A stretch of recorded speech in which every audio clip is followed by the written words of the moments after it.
maal fakkaataa yeroo dhiyootti haalli godina sanaa gara miidiyaattis bahee wanti dubbatamaa jiru gara sooshaal miidiyaa kana wanti tokko wanti deemu jira.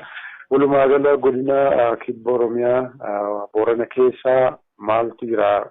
Karaa jiruuf jireenyaas haa ta'u, karaa qabaa mirga dhala namaas haa ta'u, waan adda addaati wanti dubbatamaa jiru. Hidhaan akka jiru ni dubbatamaa, namni illee akka du'aa jiru ni dubbatamaa. Walquunnamtiin yookaan telefoonni illee akka hin jirre bakka bakkatti dubbatamaa jira. Kun hagam dhugaadhas jedhu isinirraa adda baafachuuf bilbilee immoo akka jiraataa godina kanaatti odeessan dhabdan kan jedhu raayi. Ulfaadha wayyama carraa kanaa kennuu keessanii fi sanilleen baay'ee galatooma ulfaadha jedha. Haalli akkuma beekamu haalli ammaan tana Oromiyaa keessatti deemaa jiruu fi haalli kibba Oromiyaatti jirullee tokkuma garaagarummaa jiru qabu roorroo dhooftuu fi gidiraa hadhaawwattiyyuu uummata keenya irratti deemaa jira. Ammatti immoo bifa addaatiin silaa akkuma beekamu Oromiyaan waggaa dheeraadhaa fi bulchiinsa komaand postii abbarree kan jalatti eegi kufteetiin jette bubbultee ooluunis waan wallam gaafachiisuunis garuu dhiyeennatti eegii ajjecha artistii Hacaaluu Hundeessaati booda maqaa komaand postii adda halabsameef ajjecha Hacaaluu Hundeessaa keessa harka qabdan jedhuu fi ispeeshaalii eegii warri adda bilisa baasaa Tigraayitii fi mootummaan Itoophiyaa wal gaarreeffannaaf walitti bu'insa eegalanii waan addaattu taa'amaa jira, waan duraan hin jirrettu deemamaa jira jechaadha. Gama bulchiinsa mootummaa biyya bulchuu jiruutiin gurmuu abbootii gadaa maqa jedhuun labsii abbootii gadaa maqa jedhu maxxanfatanii taappellaa abbaa gadaa maxxanfatanii harka abbaa gadaatiin waan baay'ee dalagaa jiranii jechuudha. Warri bulchiinsa kaabinee godinichaa Konyaa Boorana keessa jiran jechuudha. Abbaa gadaattu kan labsee, abbaa gadaattu kan murteessee walumaa galatti namni deeggaraa paartii biyya bulchituu hin taane fi namni miseensa paartii biyya bulchituu hin taane hundumtuu diinaa nyaaphaa ajjeefamuu horiin isaas irraa fuudhamuuti, qabeenyi isaas irraa saamamuuti, qabeenyi nama maatii miseensaaf deeggaraa adda bilisummaa Oromoo ta'e jedhamee shakkamee adda bilisummaa Oromoos ta'e shanees ta'e kaafaos ta'e namni bilchigina yookaan badhaadhinni jedhamu kana hin deeggarreef faallis hundumtuu diina abba gadaattuu labse qaalluuttuu labse wayyuuttuu labse ajjeesaa dibadhaa horii isaanii saamaa namni suniin ajjeefamuuti jedhaniitiin baatii tokkoyyuu hin guunne amma torbee sadii asii eegi murtiin jajjabaa kun dabre haala kanaan roorroo jajjabaatti uummata keenya irratti deemaa jira jecha uummata horsee bulaa. Meeshaa kaanitti dhumna abbootii gadaatu waan kana labse qaama ammaa PP namni hin deeggarre kan gadee kana waan kanarraa hafe kan akka deeggartoota bilisummaa Oromoos kaafaa'os haa ta'an warri kun diina jedhanii abbootii gadaan labse kan jedhu amma tutuqte kan daddaattis miidiyaa gama mootummaa irraa gabaafamaa ture. Mee abbootiin gadaa dhimma akkasii keessa seenanii murtii akkasii labsa akkasii uummataaf yookaan immoo uummata irratti dabarsuu danda'u akkuma aadaa jiruuttiyyuu wanni kun mee akkami? Akka aadaa jirutti abbaan gadaa yookaan abbootiin gadaa siyaasarra walaba qaama niwutiraal ta'e paartii tokko taanaan ABO'llee taanaan paartii badhaadhinnaallee taanaan paartii KFO'llee taanaan abbaan barbaade yaameetiin gaaddisatti koottaa gaaddisnu eebbisaa dubbii eegaluuf yookaan waltajjii keenya eegaluuf koottaa gaaddisnu eebbisaa koottaa waltajjii keenya nu eebbisaa jedhaniitiin yoo warri ABO kan yaammattaate abbaan gadaa dhufeetiin yaamicha isu yaaman suniif dhufeetiin ABO'llee taanaan eebba eebbisuu mootummaadhaan leeftaanaan warra paartii mootummaa leeftaanaan eebbisuu KFO'llee taanaan eebbisuu. Kanaan alatti maqaa abbaa gadaatiin gam tokkotti goraniitiin gartuu dhaaba siyaasaa tokko tahaniitiin tokko gartuu dhaaba siyaasaa tokko eebbisanii tokko abaaruun kun sirna gadaa keessa hin jiru. Akkuma aadaa uumaa waaqaa abbaan gadaa waaqaa duran deemu waaqilleen immoo abbaa gadaa durin deemu jedhan sun abbaan gadaa ha paartiitii miti. Abbaan gadaa ka uummata Oromooti. Paartiin ABO'lleen ta'uu uummata Oromooti. KFO'lleen ta'uu uummata Oromooti. Badhaadhinnilleen kan uummata Oromoo jedhani. paartii maqaa Oromoo qabdu keessatti abbaan gadaa yoo rakkoon uumamteetiin wal dhabdeeni wal gaarreeffannaaf walitti bu'iinsaaf hokkarri ka jiraatu taate yaamamee eebbisee qumbii biifee haal aadaatiin walitti nama eebbisuuf walitti nama raarsuun alatti miseensa paartii tokko tahee yookaan gam paartii deeggaraa tokko tahee deeggaraaf miseensa akka taheetti qaamii paartii abao hin deeggarre diina yookaan kakaafaa'oo hin deeggarre diina yookaan kabadhaadhin hin deeggarre diina jedhanitti maqaa kanaan labsuuni seer waaqaalleen balaaleffatamaa fi jibbisiisaa fi fudhatama kan qabne ta'uusaa akkuma adawuma waaqatti dubbannaaf fedhii garaa ta'uu hin taane kun gonkumayyuu waan sirrii hin taaneef waan hin fakkaanne jenna. Abbaan gadaa dheengaddaa torbee lamaan duratti miidiyaa BBC irratti baheetiin namni miseensa shanee ta'ee fi namni deeggara shanee ta'ee hundumtuu diina dibadha ajjeesaa hidha qabeenyi isaanii saama jedheetiin kan abbaan gadaa abaaree jedhameetiin dubbatamu suni televizyiinii OBN tilleen dabraa ture waltajjiin isaanii sun waltajjii bal'aa jaarrolee hawaasa horsee bulaa kutaa Booranaa kan jiraatan waliin ta'anii labsaa turanii kun immoo gonkumayyuu akka ilmi namaa ta'uu hin taane akka siyaasaatti odoo hin taane akka aadaa uuma waaqaattiyyuu waan seer maleessummaadha waan hin malin waan fokkistuudha jechuudha waan fudhatama hin qabnee fi waan abbaa gadaa laallan jechuudha. Meegaa akka jiraataa godina sanaatti odeessaa hawaasa keessa jiru hin dhabdu erga wanni akkasii ta'e keessuma abbaa gadaatiin wanna haasaan akkasii erga dhaga'ame as mee uummata keessattuu maal uume uummanni immoo akkamitti hubate wanna kana. Yaa uummati horsiisee bulaa kun uummata akka uummata Oromiyaa hoonyaalee biraa kanillee uummata barnoota ammayyaa kanaanis tahee waan garaagaraatiin fagaataniitiin hin socho'uu waan ta'aniif uummata dammaqoo hin taanedha. Yeroo baay'ee bosona keessa jiraatu caakkaa keessa jiraatu horsiifatee bulaadha horii qeencaatti waan bulanii fi waan ammayyummaa kanarraa fageenya qabani akka uummata horsiisee bulaatti garuu adda bilisummaa Oromoo haayyoo inni dhaabateetii fi waggaa dheeraallee gara kutaa Booranaa Keeniyaa keessa jiraatu kasololoo kanaaf gammooyyalee kana waraana bilisummaa Oromootii fi adda bilisummaa Oromoodhaaf adda bilisummaa Oromoolleen waggaa dheeraadhaa fi waggaa 30 kana olii fi waan jiraataa tureef uummanni kun ABO'n beekaa shanee namni jedhamu maqaa shanee kanaan jaartii roorrifamtee dargaggeessi reebamee qabeenyi nama saamamee namni hidhamee du'aa jiru kun waraana bilisummaa Oromoo ta'u uummanni Booranaa kun sirriitti beekaa. Gama uummataatiin garuu uummati morma waan kan uummati hin deeggaru uummati waan kan konfirm godhee abseef godhee ofitti fudhatu silaa mormuufillee uumni ittiin qabanii maan jennaan akka haala deemaa jiru waan qajeeltu ta'eefuu waan dabduu ta'eefiyyuu akka fuuldura dhaabataniitiin hin morminee fi afaan qawweetiin bulaa waan jiranii fi baay'inni waraana mootummaa uummata horsiisee bulaa kan dhuunfateetiin keessa jiru kun baay'inni uummataati olii jechuudha. Baay'inni waraana mootummaatiif baay'inni uummata horsiisee bulaa waliin madaalu jechuudha. Horii horsiisee bulaa uummata horsiisee bulaatiif waraanni mootummaa walitti deebi'ee waraana mootummaa kan uummata horsiisee bulaa kana dhuunfatee qabatee keessaa kanatti iyyuu irra jireessu yookaan irra baay'eedha waan ta'eef uummatni kun sagalee ittiin waan kan dubbatee falmu gonkumayyuu hin qabu. Uummati makki tubatee akka wanni kun safuun beeka akka seerii waaqa cabe akka seerii aadaa uumaa waaqa cabeen beekanii akka aadaan dabdeen beekanii akka dhugaan awwaalamteen beekanii sila dubbatanii waan godhan dhibii hin qabani uumnatti qabaatanii dubbachuu hin danda'ani ammoo gungumsuun gaaddis mana bunaatti mana shaayitti manneen nyaata dhugaatiitiif gabayaa fi horaa fi aratti gabayaatti uummati yoo dubbatu bakka qaamni mootummaa akka uummati waan sun mari'ateef akka uummati waan sun dubbate qaamni eeroo mootummaatti geessu hin jirretti uummati hoomiin uummata keessa kaa'atu gabaabinumatti iyyuu waa'ee paartii siyaasaa ka adda bilisummaa Oromootiif ka paartii badhaadhina gidduutti walgarreeffannaa jiru adoon taane iyyuu abbaan gadaa qabatamatti waya buusee qolirra baasee akkanatti gam paartii tokko goreetiin atin miseensa adda bilisummaa Oromoo waan taateef diina jedhameetiin maqaa kana labsameetiin waraana kun deemuun uummata biraatti akka safuun aadaa uumaa waaqa cabxeetti hubatee akkasitti beekaa jechuudha uummata yeroo ammaa. Soale karaa dhiibbaa mirga dhala namaa godinni sun yoo xiqqaate yeroo waggaa lamaa oliitiif haala adda addaa keessummeessaa ture godina sanaa fi godinni hojii wal fakkaataadha kan isaan qabanii haa ta'u garuu godinaa kana haala rakkisaa ta'urraa haalli godina sana keessaa uummanni maal keessa akka jiru gama dhiibbaa mirga dhala namaa wanti baay'ee namachi as ba'aa jiru hin jiru amma akka sila jalqabarnaa tuqxeet immoo wanni addaatu dhufaa jira ta'aa jira kan jedhu naa tuqxe nigama kanaan maal keessa jira uummanni karaa qabaa mirga dhala namaatiin maaltu jira godina sana keessa?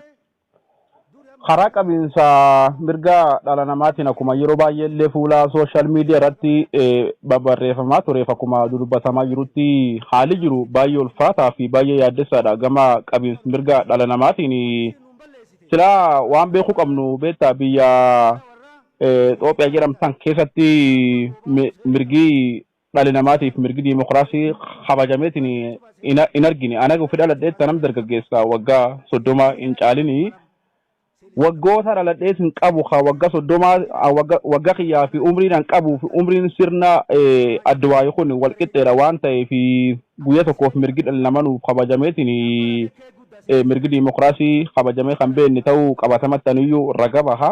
Haala amma sana qabiinsa mirgi dhala namaa kun waan akkanayyuu jireenya kiyya keessatti an argeen beeku. Duraanillee bara TPLF Milles Zeenawiin muummichi ministeera yaadigi sirna kanas ture sullee maatii kan keettiyyuu yookaan miseensa maatii kan keettiyyuu miseensaaf deeggara adda bilisummaa Oromoo jedhamee horii namirraa hin qalamne. Atin abaa deeggarta jedhamee atin kaafaa deeggarta jedhamee qabeenyi namaa hin saamamne. Atin fira kan keetii fi eessuma kan keetii fi adaadaa kan keetii dirree bosona waraan bilisummaa Oromoo kee jira jedhamee firri namaa hidhamee dhaanamee hin ajjeefamne. Ilma kan kee haasa dhalteef intala kan haasa dhalteettiyyuu paartii biyya bulchitu hin deeggarre jedhamneetiin biyya namni bayee roorrifameetiin akkanatti haala mideemu yoo jiraatteyyuu haala mideemu kanaan baay'ee waan ulfaatudha. Akka warri paartii badhaadhinaa fi qondaalonni warra mootummaa biyya bulchaa amma jiru bakka bu'anii dubbatanitti muummichi ministeeraatii fi paartiin amma san biyya bulchuu jirtu OPDO'n kaleessa ODP keessa ceesee dabartee gara biltsiginnaa yookaan badhaadhinaa kanatti kan dhufte ilmaan Oromootiin dhaan dhufte jijjiiramni kun dhiigi ilmaan Oromootiin dhufe. Muummichi ministeera hammaan tana kun immoo ilma abbaa gadaati. Maqaan isaa biyyiidha. Biyyiin ka Ahmad Ali Dheeraa godaanaa waan ta'eef maqaan qajeelaan kun maqaa Oromooti. Namni kun ilma abbaa gadaati. Namni kun ka Oromooti. Ilma abbaa gadaa waan inni ta'eef nummoo ijoollee abbaa gadaa waan taaneef nummoo warra gadaan bulu waan ta'eef bara ilmi abbaa gadaa biyya bulchuutti nu warri gadaan bulu fuulduriin dhaabannu. Gufuu is dur dhaabattu bulchiinsa gufuu fuuldur dhaabattu gufuu bulchiinsa ilma abbaa gadaa daangessuuf gufachiiftu bulchiinsa shororkeessitu yoo jiraatte hundaan buqqisneetini raabaan itti duullee gadaan itti duullee dooriin itti duullee yuubaan itti duullee hin balleessina.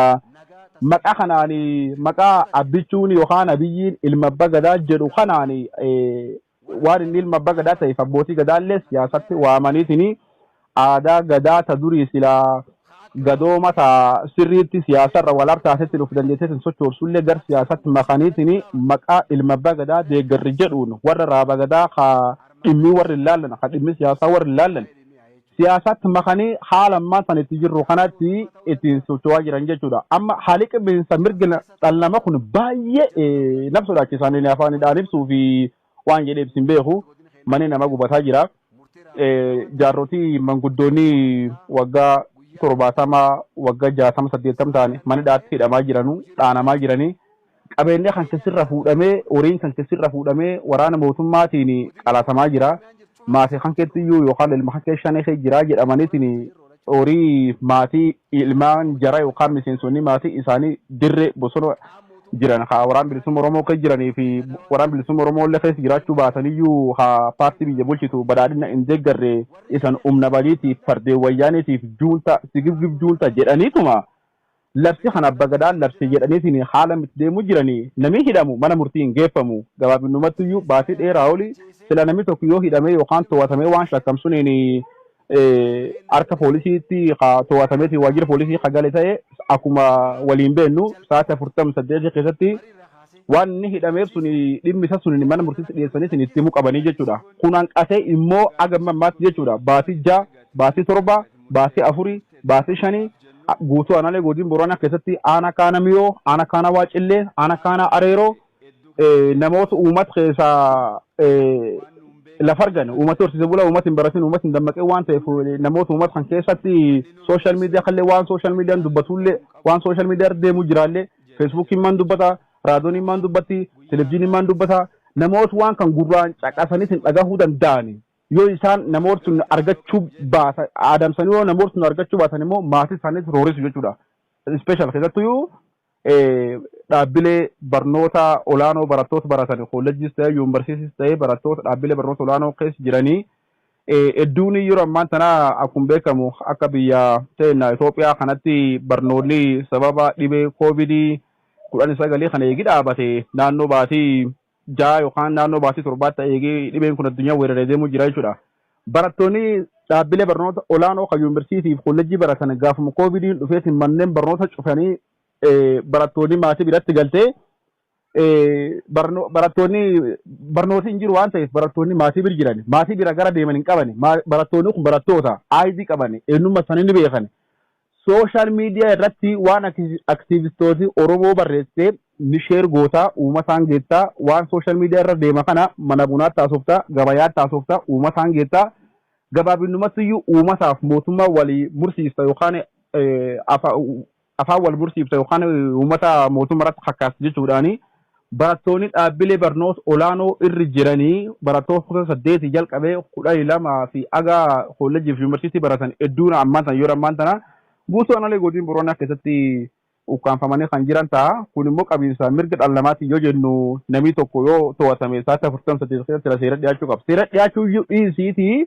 yoo bakka hidhaman sunti irroorrifamanii irreebamanii hin dhaanamanii in caccabanii namas copteen isaanii eessatti jiran hin beekne nama ni jira jechuudha. Fakkeenyaaf godina Booranaa aanaa dirree yookaan tulluu farda jedhamutti barataan tokko jira barata rooba waatoo jedhama barata kutaa 12ti.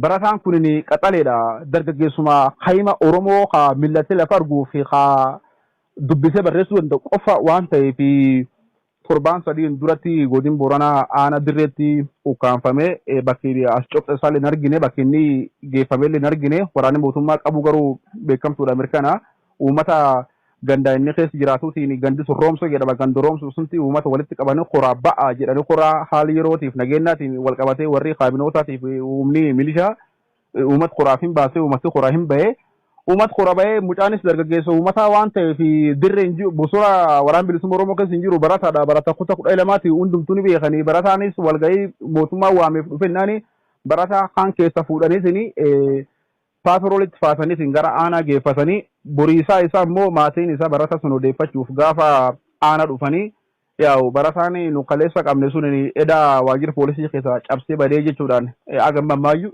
ajjeesaniif jiraachuu isaa hin beekamu immoo haal shakkii ammaa tan kee jirrutti namni Oromoo hedduun eegii to'annoo seera jala olee waajjira poolisii keessa baafameetiin ispeeshaal gama lixa Oromiyaa kanatti wanni kun waan babal'ataa jiru gama baa Oromiyaa waan babal'ataa jiru arguu jirtanii haalli qabiinsaa kunii qabamtee yookaan to'atamtee achi yuunteettu achitti gidirfamaa gidira bara tiipeelleeffeessullee hin argini keessatti uummata keenya kufeetini dubartiin ulfaa shaneenes jirti miseensaaf seelii fi shifta shanee of keessa baasa jedhanii aduu gammoojjii Oromiyaa kan yeroo ammaan tan boona lafti aduun baay'ee ba'aa waan ta'eef dubartiin ulfaa aduu keessa teessisaniitiin odeeffannoo fi waa'ee shanee isaan himsiisuuf wacaacanni jedhaniitu waan kan uummata baasaniitiin aduu keessatti uummata gidirsanii dubartii ulfaa ulfiirra ba'u jira. Jaarsi laafaan gatantaraan manguddoo waggaa 80 olii mootummaadhaan reebameetti waraan mootummaatiin reebamee miidhameetiin waan garagala tahaa jira.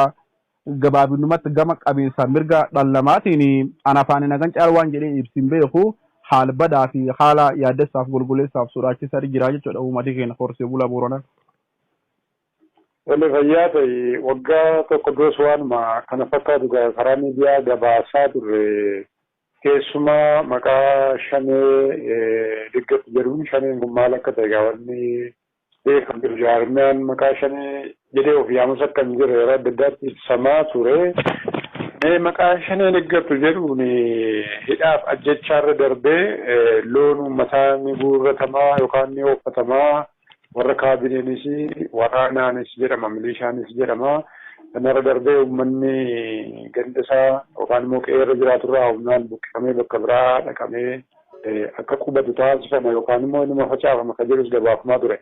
Kun yeroo har'aa kana jijjiiramee jira moo wanni fakkaataan gosa sanaa raawwataa jira hidhaaf jechaan alatti jechuudha.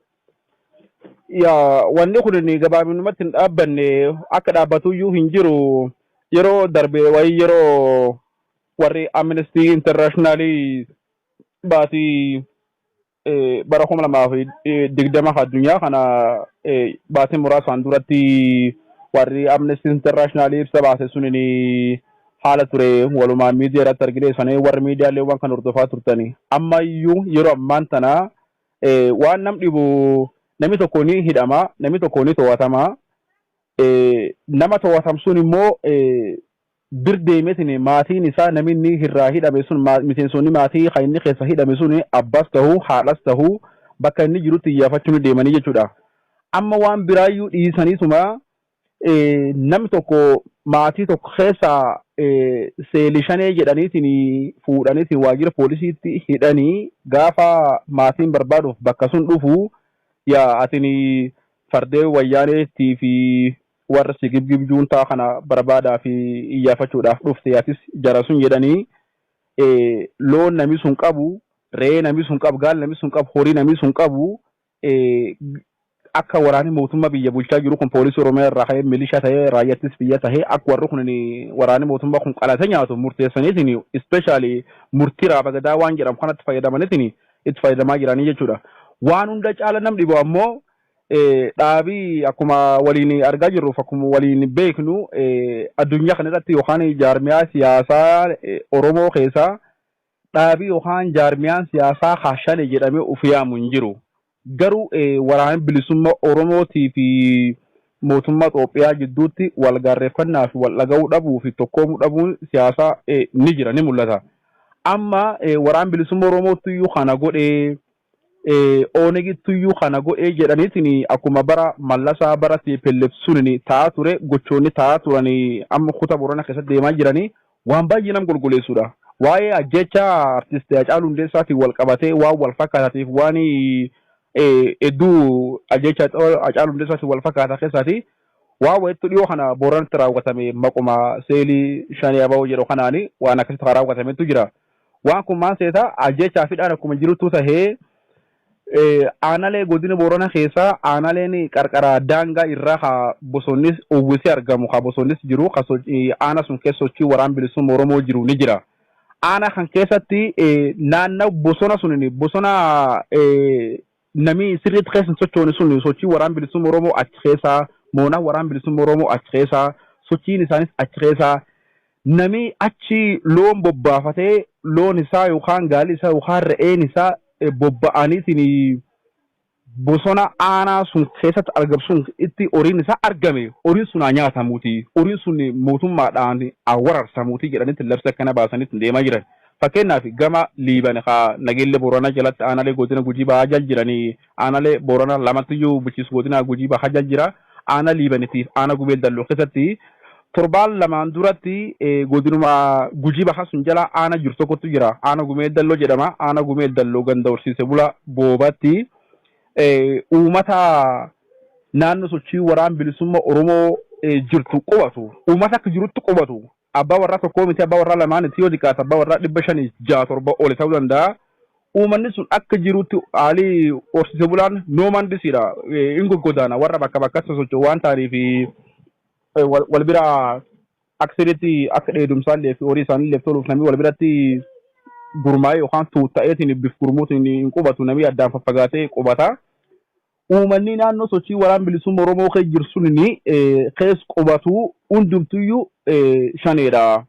Uummanni sunni tarkaanfiin shan irratti fudhatamuuti aaroo kutamuuti qabeenyi isaanii haasamamuuti jedhaniituma uummanni odeeffannoo kan qabatamatti gaafa walgahii haali yeroo nageenya jedhaniitiin uummata walitti qabaniitiin horteessisanii walgahii teessisan irratti murtii mootummaan dabarsuu dhagahu uummanni horsiisee bulaa sunni baqataa jira jechuudha. Uummanni waan kan dhagahee aana Gumeel Dalloo ganda boobaatti lafa ardaan tokko hin jira Liiban Cittee jedhama ardaan sunni arda sun keessatti uummati arda sun keessa qubatu murtii kan dhagaatee halkan naannoo sa'aatii 7 murtii kan dhagaatee akkas taanaan eegii uummati naannoo kan kee qubatu hagadda kan keessa qubatu hundumtuyyuu shaneedha waan shaneen qabdi qaba murtiin shan irratti fudhatamu irratti haa fudhatamu jedhaniitiin eegii mootummaa murtee kan dabarse mootummaan kun nu balleessa waraanee mootummaa kun nu lola jedhaniitiin uummanni halkaniidhaan naannoo isaa 8 nami gaala qabu nami re'ee qabu hagaalii nyarqoo yookaan ogoree qabu haloo yabbiyye qabanii haa re'een ilmoo xixiqqoo qabdu uummata horsee bulaa hamadhamaatii qabanii kan isiin dhaltee godi jirtu hajaarsi laafaan deemuu hin dandeenye jiru warri nyaaphiin akkasittiin baqatu uummati keenya shiroo kaa'ee baqatee oris nyeenca waraabessillee halkanii waan baqateef namirraa fixuu jira jechuudha. Gam kaaniin immoo booranumatti aanaa areeroo ture gochii fokkataan tokko karaa hawwatame daa'ima xiqqaa tokko shaneettu fannisee jedhaniitiin daa'ima umrii waggaa 13 maqaan isaa Abduub jedhama. Abduub Hottol Buruu Ooloo jedhama. Daa'imni sunini godina Booranaa aanaa areerooti. Ganda daa'imni kun keessa jiru kanatti waraan bilisummaa Oromootu jira. Waraan bilisummaa Oromoo sochiin isaa as keessa waan jirtuu fi gocha gara jabeenyaatii fi gocha fokkata wayii naannoo kan keessatti dalagnee gocha uummatii shaneen jibbu akka uummati shanee jibbu tochuuf jecha warri dabballoon siyaasaa mootummaatiif xiinxaltooti siyaasaa jara akkamitti akka waraan bilisummaa Oromootiif uummata dugdaa walitti gargalchanii tuni waraan bilisummaa Oromootiif uummata wal jibbisiisaniin hojjechuudhaafi qumaara taphatan. Qumaari kun jecha lubboo caalu hundeessatti wal fakkaataa jechuudha. Maan godhan seeta daa'ima suniin fannisani waan si dhibu. Daa'ima sunini daa'ima horii eegu hin barannelli daa'imi kun umrii waggaa 13ti. Waa'ee siyaasaa iyyuu hin beeku. Silaa hin barannelli daa'imi kun daa'ima horsee bulaati. Gaala tiisaa loon tiisaa re'ee tiisaa. Guyyaa suniif immoo gaala tiisa daa'imi kun. Daa'imni gaala eegu hagaa tiisu tiisa gaala sun fuudhaniitiin mukatti fannisanii jechuudha. Daa'imni sun lubbuun isaan dabartee in ajjeefame yeroo baay'ee miidiyaarraa waan kun naannaa ture waan baay'ee gurguleessa ture. Warri kaabinootaatii fi qondaalonni mootummaa kan naannoo sun bulchan immoo daa'ima kana shaneettu fannise. Kanaafuu shaneen diinaa warri gara jabaateetiin daa'ima ganna 13 siyaasaaf jecha fuudhee mukatti fannise lubbuu isaa galaafateetiin haadhaaf abbaa boochisu. Shiftaa shanee tana uummati keenya balaaleffatuuti. Gara jabeennaa fi murtii shaneen siyaasaa isaaniitii fi uummata keenya duguuguuf jecha daa'ima waggaa 13 fanniste kana ni balaaleffanna. Abbaan gadaas ni balaaleffata. Kanaafuu abbaan gadaas murtii dabarseera.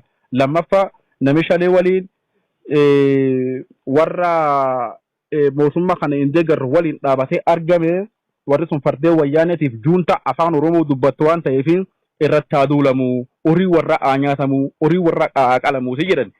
Gama kaaniin immoo waan nam dhibaa uffata raayyaa ittisa biyyaatiif uffata poolisii Oromiyaatiif uffata milishaa kana dubartoota Boorana horsiifattee bultoota sunin lafti Boorana kibba Oromiyaa ta Boorana sunin bisaan illee hin qabdu midhaan illee hin qabdu.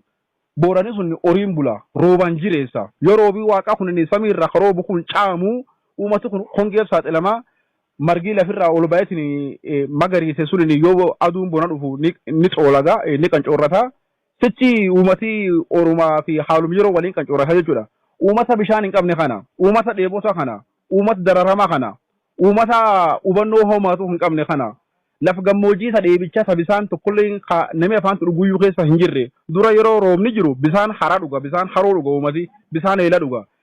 Gaafa immoo boni jabaatu horiif namillee waliin bisaan heelaaf arakaanii wal saameetiin dhuge waan fooqqatuu fi tajaajilli baambaatiif tajaajilli boottii bisaanii haqarqaarsa gam mootummaa dhibii hin jiru. Qaamni miti mootummaallee yoo warri mootummaa itti gabaasetti rakkotan nuuf furan jedhanii hin jiru. Uummata dheebota kanaaf uummata rakkoo bishaaniitii fi ofiyyuu hidda muka bishaan qabu nyaata jiraatu kana uffata makalaakiyaa dubartoota dhiqisiisuu jechuudha. Uffata militarii makalaakiyaa opereeshinii fi bobba'ee jedhamu kana irra baasaniitiin gaafa inni irratti xuraa'u dhiqaa dubartootaan dhiqaa uffata milishaa kan dhiqaa uffata poolisii kan dhiqaa gaafa namni bishaan hin qabne jedhu asin seeli shaneetii jedhanii dubartii hidhu dubartii hiraarsu dubartiin amma akkasiin hidhamte ni jirti yaa waan nam dhibu godin Booranaa aanamiyooti. Godin Booranaa aanamiyooti xummee waaqoo jedhamti dubartii umrii waggaa 15ti ijoollee dubara sabaaddiyaati. Aanamiyoo arda teessoo irraa shaneet eeggatti jedhaniitiin yookaan uffata makalaakiyaas waan dhiqu diddeefi ardaan teessoo sun arda bishaan hin qabne waan ta'eef uffata makalaakiyaa warri kaabinee warri kaamine mootummaa sun ganda waraanni makilakiyaa sun keejjiru sun keessatti uffata makilakiyaa hedduu irraa baasaniitiin dubartoota nuu dhiqa gaaf jedhan gaaf dubartoonni nuu bishaan hin qabnu bittaa lafti kun boona eelli nafan hin jiru baambaan harka lafan hin jiru yaa'u bishaan haraallee lafan hin jiru waan dhiqnuun hin qabnu jedhaniitiin uummati waasa rakkoo deeffatu eegi uffata makilakiyaa hin dhiqne gootichi makilakiyaa hin dhiqne as shaneedha jedhanii hidhanii jechuudha. Amma hidhaa jirti xummee waaqo dubartiin umurii 15 gootiin Booranaa aana miyoo ganda teessoo jiraatti jechuudha. Gochoota akkanatti deemaa jira. Baay'inaa horii agamammaa atini miseensaaf deeggara waraan bilisummaa Oromooti yookaan shanee deeggartaa jedhameetiin qalamee fi qalamaa jiru samamaa jiru. Aanamni horii keessa elmaman hamaasi shanee jedhamaniitiin irra saamamaniitiin jireenya nama hanqisaniitiin uummata qonni hin qabne uummata midhaan hin qabne. Boorani qarayyuu aanan qaba foon qaba waan biraa hin qabu. Aanani foon sunillee amma sana hin qabu jechuudha. Silaa haalli ongeetiif haalli jijjiiram qilleensa akkuma wanni gammoojjii saaraa kana asiin qilleensu waan namatti bubbisuu fi babal'inni gammoojjii kun daran hammachaa deema. Horiin immoo horsiifachuudhaa fi bakka hin qabu margi badaa deema muki badaa deema yommuu mukaaf margillee hin jirre haalli jiru baay'ee jabachaa deema. Uummata miskiina kana uummata akkana keessa jiru kana uummata dheebota kanaaf uummata beelaa kan duuba haala kana qabeenyi isaallee saamaniitiin mirgi isaallee sarbaniitiin bakka dubbate hin qabu. Sila raabagadaatti waan kan rakkosan namaaf fura. Raabagadaan immoo as deebiseetiin gara mootummaa goraniitiin maqaa raabagadaa kanaan warri nu raabagada jedhan sun akkanatti dubbataa jiranii haalli jiru baay'ee yaaddessaadha kan fakkaata. Lamma gara xumuraatti dhufaa jirra. Dhiyeenya kana muummichi ministeeraa Itoophiyaa Dr. Abiy Ahmed gara Moyyalee deemuudhaan Keeniyaa Jukooti magaalaa daangaa irratti pirezidaantii Keeniyaa Uhuru Kenyaattaa waliin yeroo arganii haasaa godhanitti haasaa sana irratti adda bilisummaa Oromoo dhabamuu qaba ka jedhu haasaa isaanii keessatti tuqanii wanni sun akkuma argamaa jiru karaa adda addaan mormii mata keessatti dhalchaa jira. Haasaan sun haasaa sirrii akka hin taane adda bilisummaa Oromoo karaa seeraaf sirnaan biyya kana keessaa karaa boordii filannoo galmaa'ee dhaaba ifatti socho'aa jiru. Ta'umsaa osoo beekamu haasaan akkasii sun gaaffii kaasee jira mormiis dhalchee jira. Waan kanas akka dhalataa Oromoo tokkootti yookaan immoo akka jiraataa godina sanaatti maaltu isintti dhaga'ama? Maalirraa hubattan? Yaa kulillee dhugaadha. Amma yeroo dheengaddaa pirezidaantiin biyya olla Itoophiyaa Keeniyaa Uhuru Kenyaattaan dhufee fi yeroo muummichi ministeera Itoophiyaa Abiy Ahmed illee achi magaalaa Moyyalee dhufanii piroojeektii ijaarame kawayii jedhamu sun sababeeffachuudhaan miitingii yookaan walgahii guyyaa tokkoof warra achitti geggeeffateen ibsa warri miidiyaa irratti baasee sirriitti dhageeffanneera. Haala uummata keenya keessa jirullee uummata keenya maan jedha uummata keenya akkam ilaalaa waan jedhaniitiin dhageeffadheen ture. Gabaabinumatti akka dhalata Oromoo tokkoof addatti immoo dhalata kutaa Booranaa tokkotti waan kan irratti nan balaaleffadha silaa akka hin balaaleffanne hin qabu. Uummati keenya kun yaa uummati Oromoo mirgi yookaan misoomii acha aanaa dursa kan jiru mirga lubbuun jiraachuuti. Namni lubbuun hin jirre bakka itti misoomuuf bakka itti baratuuf bakka itti daldalatuu fi bakka itti horsiisee bulaalleen tikfatee obaafate hin qabu jechuudha. Namni lubbuun iyyuu hin jirre. Uummata dheebuu misooma qabu kan immoo maqaa misoomaatiin afaan jeessanii maqaa misoomaatiin gowwoomsanii akka piroojeektii wayii Moyyalee Keeniyaatti Moyyaleen gama Keeniyaa ta'ee gama Oromiyaa kanallee ta'ee Moyyaleen Moyyalumaadha. Silaa akka jiraatti waamnu. Lafa Oromiyaa tana rakkoo misoomaa waan isin qabduu fi uummata miskiina kana walitti waamaniitiin akka waan piroojeektii sun eebbisanii fakkeessaniitiin amma uummatni keenya akka laaletti agandaa achi keessatti afaan Faranjiitii fi afaan Amaaraallee namichi dubbateetiin OLF baduu qabdii biyya Keeniyaa keessa mandheeffateetti waan jirtuuf teessoon adda bilisummaa Oromootiif waraan bilisummaa Oromoo ka duraaniitiif agamma shanee jedhamu kanatti ka jiraatu biyya Keeniyaa keessa jiraata. Sololo jiraata. Sololoon tun immoo sablokeeshiniin isii bakka isiin argamtu biyya Keeniyaati. Biyya Keeniyaa keessallee immoo kutaa Booranaati. Kutaa Booranaallee keessa immoo Moyyaleetti dhiyaati. Kanaaf waan ta'eef akka mootummaa dubbisee mootummaan Itoophiyaa kun mootummaa Keeniyaa dubbiseetini waraana adda bilisummaa Oromoo ka achi jiru sun akka inni duula irratti banuu fi jedhetu badhaa jechuudha. Kan immoo gonkumaa hin deeggara. Gam kaan immoo waa'ee adda bilisummaa Oromootti yoon dhufu haali gaagaminsaa fi danqaa siyaasa mootummaa Itoophiyaa eegii adda bilisummaa Oromootii fi waraana bilisummaa Oromoo addaan baasanii yaa'u am gara waggaa lamaatti xumurre jechuudha. Waggaa lama yaayyuu geenne. Turtii waggaa lama kan keessatti dhaabbii adda bilisummaa Oromoo duree adda bilisummaa Oromoo Jaal Daawit Ibsaatiin hoogganamu karaa seera qabeessaatiin waliigaltee yeroo sun pireezidaantii mootummaa naannoo Oromiyaa ka turan Lammaa Magarsaatii fi Abiyyi Ahmed illee jiran ka magaalaa Eertiraa biyya Eertiraa magaalaa Asmaraatti taa'ame sun waliigalteen sun adoo jiru adda bilisummaa Oromoo waliigalteen sun kabajee karaa seera qabeessaatiin gara boordii filannoo biyyaalessaatti dhufeetiin boordii filannoo biyyaalessa federaalaa Itoophiyaa irraa karaa duula na filadhaa ittiin argatanii waraqaa seera qabeessaa boordii filannoo biyyaalessaa irraa argatee adoo jiru haala gaagamin siyaasaa hambatan deemuu jiranii yeroo ammaan tana waajjiraaleen abawoo akka waliigala Oromiyaatti hedduu waajjira abawoo muummicha Gullallee dabalatanii cufamaniiru waraanaan to'atamaniiru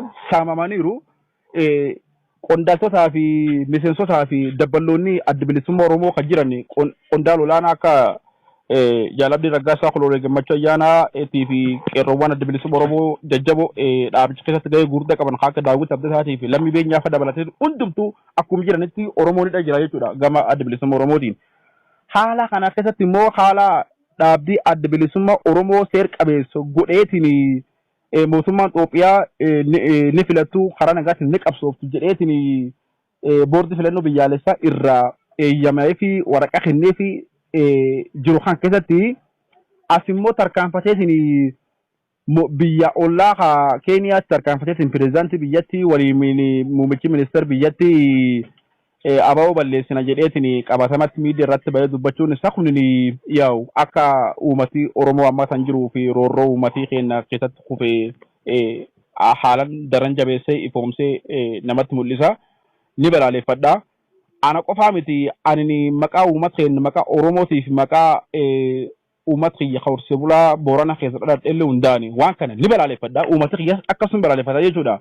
Tarii uummata keenya immoo dubbachuu hin danda'u akkuma reefu silaa jalqaba haasaa keessatti kaasee baay'inni waraana mootummaa kan yeroo ammaan tana kutaa horsiisee bultoota Boorana ammatee gujii lamaaniif Boorana ammatee dhuunfatee jiru baay'inni uummataa fi olii jechuudha. Waraanni mootummaa kachitti bobbaahamee qawweedhaan uummata kan bulchaa roorrisaa jiruu fi baay'inni uummataa waliin gitu jechuudha. Uummati kun akka hin falmannee fi afaan luugam qaba. Afaan isa haalameera. Uummati kun afaan hodhameera. Qulfiitti afaanti jira. Dubbachuu hin danda'u. Namni ilmee dhaleera. Namni jiraachuu hin barbaada. Namni baay'een eega jiraachuu kan barbaadne hin jiru. Namni lubbuudhaa fi lubbuu sodaataa fi ni doona ni hojjeessanii fi ni hidhamnaas jedheetiin sodaatameetiin humni waraana guddoo kan sodaatee haa callisuuti malee uummanni kunini akkuma uummanni Oromoo silaa aadaa isaa keessatti takka roorroo fi cunqursaa facuucaadhaaf tole jedhee guyyaa tokkoof hin bulini akkuma uummanni Oromoo illee hin bulini uummata horsee bulaa keenya kakuta Booranaa kunillee tole jedhee waan kan hin fudhanne waan waltajjisnu irratti adeemsifameef abawoo balleessin jedhaniitiin mootummaa Keeniyaatiif mootummaan Itoophiyaa waliin ta'etti magaalaa Mooyyalee gam tokkoon misoomsuu fakkaateetiin achirratti immoo erga ofii dhokataa dabarfatan irratti ni balaaleffannaa ta'uu hin qabu gokkuma hin fudhannu ibsisuun bakka nun bu'u jechuudha. Silaa mootummaa jechuun uummata mootummaa uummataati mootummaa uummata jechuun immoo mootummaa harkaan filtee karaa seera qabeessaatiin filatteetiin naa bulchuutii kanattu naataa dhaaba kanattu naataa jettee haat filatteedha. Kan immoo ani hin filanne uummata Oromoo hin filanne kan waaqni iyyuu hin beeka waan ta'eef kunin roorroodhaa fi murtis nurratti dabarsaniitiin yeroo sun falmachuu haa dadhabnuuti malee garaan uummataatii fi garaan kiyyalleen ni balaaleffadha. Falli jiru falaa furmaati jiru immoo falmachuu ta'uu jechuudha. Akkasitti hubadhaa jechuudha. Tole meexumura irratti dhaamsa gabaabaa abbaa gadaa yookaan abbootii gadaatiif dabarsitu yoo jiraatte bifa gabaabaatiin.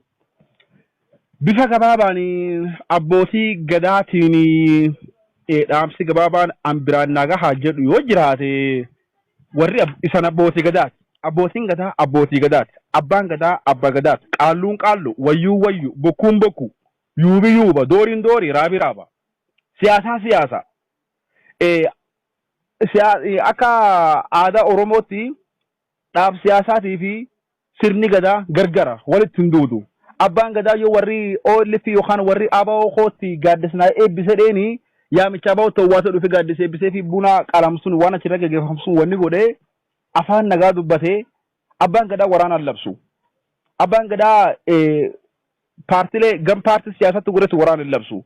Aadaa ofii ta gooroo ta dhawaa ta dhibaayyuu ta horma horbeessaa gaggeeffachuun alatti abbaan gadaa gam paartii tokko goreetini paartii tokko faarsee paartii tokko ina baaru paartii tokko eebbisee paartii tokko ina baaru. OPDO'n kaleessa ODP'n kaleessa PP'n hardhaa tulleen yookaan Piroopes paartiin badhaadhinni hardhaa tulleen hawuma Oromooti. Abbaa gadaatiif abbaa gadaati. OLF illeen abbaa gadaati. KFO illeen abbaa gadaati. Jaarmiyaan kun amma baqara andhaye kunini abbaa gadaatiif abbaan gadaa jaarmiyaan kun hundumtuu isaaf wal qixaadha. Abbaan gadaa gam paartii tokko goruu hin qabu. Abbaan gadaa waa'ee siyaasaa keessa heeruu hin qabu. Waan kaleessa dubbate fokkattuuf waan gurratti hin tolle sunini waan gurratti hin tolle sunini abbaan gadaa waaqa dhiifama gaafachuu qaba. Yoonni waaqa natti araaramii anini in dogongore in dagaggame in wallaale haa jedhu taate abbaa gadaatiif waaqni dhiisa. Abbaan gadaa siyaasaa keessaa haa bahuuti. Abbaan gadaa waa'ee gadoom isaatiif waa'ee gadaa Oromootiif waa'ee aadaa Oromootiif waa'ee eenyummaa Oromootiif waan aadaa Oromootti jabaateetiin aadaaf jilisa haa oofatuuti. Waa'ee siyaasaa war siyaasaatiif haa dhiisuutiin jedha abbaan gadaa. Jarri waa'ee siyaasaa keessaa ba'aniiti. Akki kun immoo gadaa keenyallee hin balleessa. Aadaa keenyallee hin balleessa. Safuu keenyallee hin balleessa. Eenyummaa keenyallee hin balleessa. Kaayoon immoo mootummoota habashoota Itoophiyaa kan barbaraan dhufanii dabraa kuniniin gada balleessuudha. Haile Sillaaseen gadaa kan balleessuuf abbaa gadaa madda galamtoore yaame mee waan barbaadde aangoo barbaaddan siif kenna ati immoo sirna gadaa kana waan gadaa kana dabarsinaa kenni jedhee Haile Sillaaseen abbaa gadaa madda galamtoore gaafatee ture bara 1930 keessa. Gaafa inni akkas jedhee gaafate sunini yaa'u maan jedhee abbaan gadaa madii galmaa ture sirna gadaa kana wanni waan kiyyaa miti waan dhuunfaa kiyyaatii miti sirna gadaa kan dabarsinaa kenni akka uummata Oromootiin bulchu naa kenni naan jechuu irraa morma kiyyaa murii odaatti fannisii jedheen itti dhaadhatee bira deeme jechuudha. Waan kana wal qabatee waloo Looret Tsaggaayee Gabra Madiin sirriitti dubbateetiin waloo isaatti illee lafaayaa gammammaatti seenaa jajjaba ta'ee dabaree jira. Kanaaf abbootiin gadaa siyaasa keessaa bahaniiti. Warri siyaasaa paartiileen siyaasaa akka itti siyaasa isaanii furatanii warri kana nagaas warri afaan qawwees sun isaaniif dhiisaniitiin abbootiin gadaa guutummaan guututti siyaasa keessa bahaniitiin niwutiraal yookaan jiddu galeessaaniitiin abbaa nagaa, abbaa aadaa, abbaa duudhaa, abbaa eenyummaa haasaniitiin jedha. Waan isaan itti deemaa jiran kan maqaa abbaa gadaatiin abbaa gadaa ofii waamaniitiin abbaa gadaa maqaaf of birteessisaniitiin immoo kaabineef dabballeen paartii siyaasaa tokko abbaan gadaa kana bira taa'u kana maqaa isaatiin murteesseera. Miseensa bilisummaa Oromoo yoo taate asaamamu aaduu jedhamu kunini eegaa waaqi abbaa gadaa dur hin deemu abbaan gadaallee waaqa dur hin deemu jecha dhageenye abbaa gadaatiin dandeelleetiin gaaroomaa uuma aadaa waaqaa kan daangessuun ifomachuu hin dandeenyu abbootiin gadaa siyaasaa keessa haabaaniiti jedha. Paartileen siyaasaa Oromoo cuftiniyyuu abbootii gadaatiif walqixa waan ta'eef gam paartii tokko goranii tokko abaaruu miti. Yoo tokko waame sullee eebbisu kanallee yoo inni yaa'anii eebbise deen eebbisu yoo warri immoo wal dhabde qabaate yaamaniitiin atiin OPDO illeen kootu atiin OLF illeen kootu atiin KFO illeen kootu atiin PABO illee yoo jiraatte kootu maal rakkoon teessan tokkooma jedhee yoo immoo nu tokkoomsuu dadhabeetiin fakkeenyaaf jaarmee kan walitti qabeetiin jaarmee tokko jal hiriirsuu kan dadhaban taate faayidaa dhuunfaatiif saduuf jecha maqaa abbootii gadaatii fi maqaa aadaa duudhaa gadaa Oromoo kaleessa addunyaatti beekamu ulfaata sun akka hin cabsine saniin jedhaa itti dhaamadha kan biraan nagaa jedha abbootii gadaatiif. Tole haala godina Booranaa keessa jiru irratti gaaffilee si gaafanneef deebii bal'aa nuu kennuu keetiif irra deebinee maqaa dhaggeeffattoota sagalee bilisummaa Oromoon iddoo galatoomni isin jenna. Isaanis carraa kan naa kennitanii nagas naa tofsiisuu keessaniif ulfaadhaa wayyaa magaalanni keessan bilisummaa ta'uu saniin jedha. Baay'ee nagaa. Shiftaa daandii siin guluyaatu reerreeraan ardaa ardaan eeddoo tolfannaa cufannu seeliin shanee fula kamiittu caasa mootummaa keettaatu moo uummat keettaatu moo nyaab keen waan shaneen qabdi isiilleen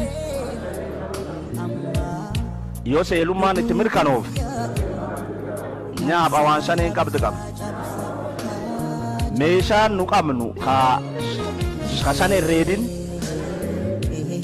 kashan herreedin ayii kamuuti diin keenna ayii kamu harka wal qabanne tokko taane ummat keen bilis ni baamnu ummat keennaa ni dhaabban oraa bulaa deebana nagaan offal warri kutate warri ummat keen bilisoomsuuf qophaa'e warri godin keenna walaboomsuuf qophaa'e warri abaa'oo shanii